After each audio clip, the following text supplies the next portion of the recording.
It is Saturday, 10th day of May 2025. Welcome to the Lord Abwoga TV newspaper review. Straight we go on to the Standard, whereby the main headline is defective nominees. Now, as you can remember, just on Thursday evening, President William Samoei Ruto approved 6 nominated members onto the IEBC Commission and the chairman. Now, President William Samoei Ruto appointed Erastus Edung Ethekon as the chairman IEBC. Now, Mr. Erastus Edung Ethekon is supposed to be vetted by Parliament for him to be approved. President William Samoei Ruto went ahead and appointed 6 nominees onto the IEBC Commission. The 6 are Anne Njeri Nderitu, who is the Registrar Political Parties, Moses Atulalala Muhwana, then we have Mary Karen Sarobit, then we have Hassan Nur Hassan, then we have Francis Odhiambo Aduol, then we have Fahima Arafat Abdallah. And it seems like these 6 have some great history and contact with President William Samoei Ruto. For instance, we have Anne Nderitu, who is the sitting registrar of political parties, and it is believed she is also a close ally to President William Samoei Ruto. As Standard writes that Anne Nderitu has been criticized for some of her decisions as registrar of political parties and links with the Kenya Kwanza administration. In 2023, Azimio demanded for her resignation over claims of bias. That is what the Standard writes. Then we have Hassan Nur Hassan. This Hassan Nur Hassan was at one time involved in a financial scandal whereby it is believed that he obtained the government of Kenya some good amount of money. Now, Standard writes that Hassan Nur Hassan in 2019, he was among those arrested over the Kenya shillings 1.6 billion NYS scandal. At the head of the Mau Forest Interim Coordination Secretariat, he was accused of trampling on the rights of indigenous communities. I think for you to have a substantiative appointment in President William Samoei Ruto's administration, in one or another, you must have a scandal before that will give you a direct entry into a public service job. Now we have another one. We have Francis Aduol. This is the former Technical University Vice Chancellor. He was alleged to have employed and promoted over 400 staff without advertising the vacancies. He was also on the spot for unpaid staff arrears, irregular expenditure, and supported allowances. Hey, Kenya, when you get into public service, it is when your CV will be tabled unto the public, clear and square. Then Standard writes about the nominated IEBC chair, that is Erastus Edung Ethekon. This is what Standard says. He served as attorney in Turkana County under Governor Josephat Nanok, who is now new Deputy Chief of Staff in President William Ruto's administration. His nomination has been interpreted by some as consequence of his long-standing association with the key ally of President William Samoei Ruto. No, basically when such appointments happen, people must always complain. But what remains, we just have to sit down and see if they are going to deliver and being a free and fair election and boundaries commission. Standard writes that some nominees to the Electoral Commission have been linked to President William Ruto and his inner circle. Others have been mentioned in multi-million shilling scandals as the opposition braces for a showdown with Ruto for sidelining rules of engagement agreed at the Bomas talks. Will the team prove critics wrong and deliver a clean 2027 election? That is a big question from the Standard.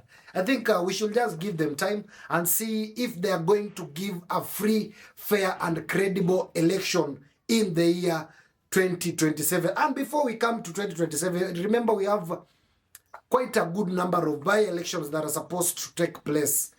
That is will just be a test unto their capabilities to handle the 2027 general elections.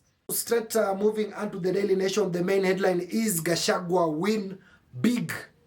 You can remember yesterday there was a ruling by the Court of Appeal that it was unprocedural and unorderly for the Deputy Chief Justice Mwilu to empanel a bench that was going to listen unto former Deputy President Rigathi Gachagua's impeachment case. I just made a video this week telling you that President William Samoei Ruto, in one or another, he madly wants Rigathi Gachagua to be unto the 2027 presidential elections race.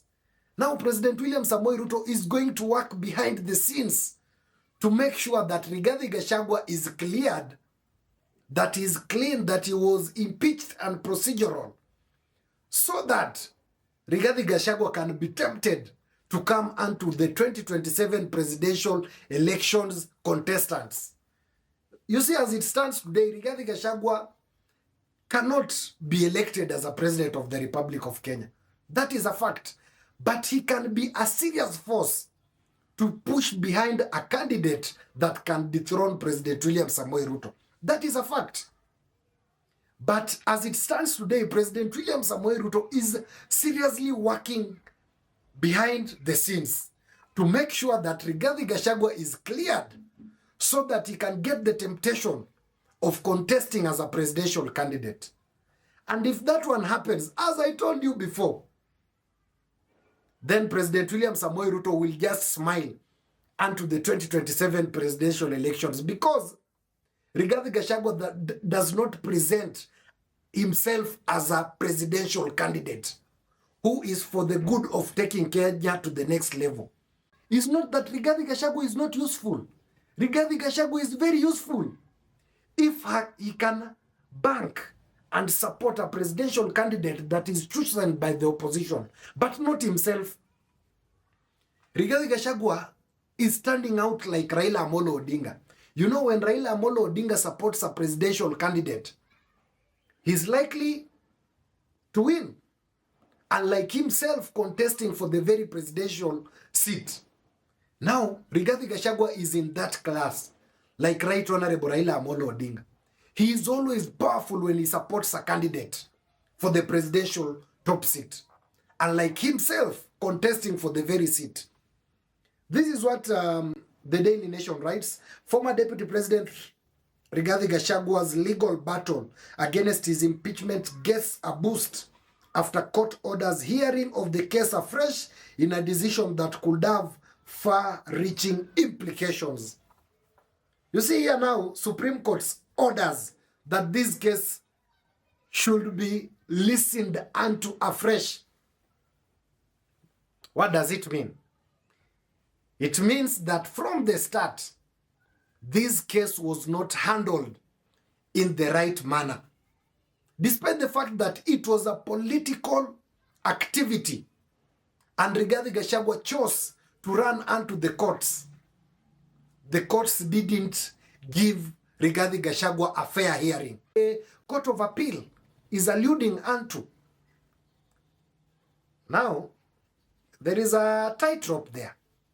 Because politically, the way I understand President William Samoei Ruto, maybe the court will rule in favor of Rigathi Gachagua that he was impeached against the law. Now, hapo William Samoei Ruto can call in Rigathi Gachagua and tells him, tuache hii maneno mingi. Then William Ruto goes ahead and gives Rigathi Gachagua an amount of money that will tempt him into contesting for the presidency.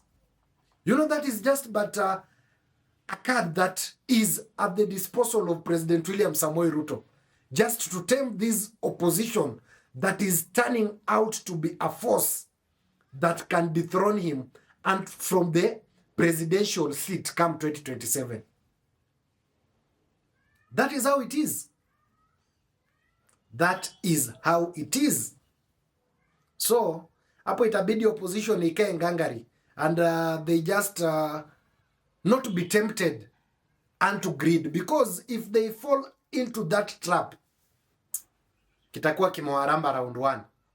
Because what is needed in the 2027 presidential elections, the opposition needs to come up with a candidate supported by the Mount Kenya region. Mount Kenya region should not produce a presidential candidate. They should just support. This time round, they should just support them to be a formidable force to handle and tackle William Samoei Ruto. I think we don't have much onto the newspaper review. For this and many more political and governance stories, subscribe onto our YouTube channel at Lord Aboga TV. Remember to press the notification button so that when you come up with this important and interesting political content, YouTube will automatically notify you. Till next time, goodbye.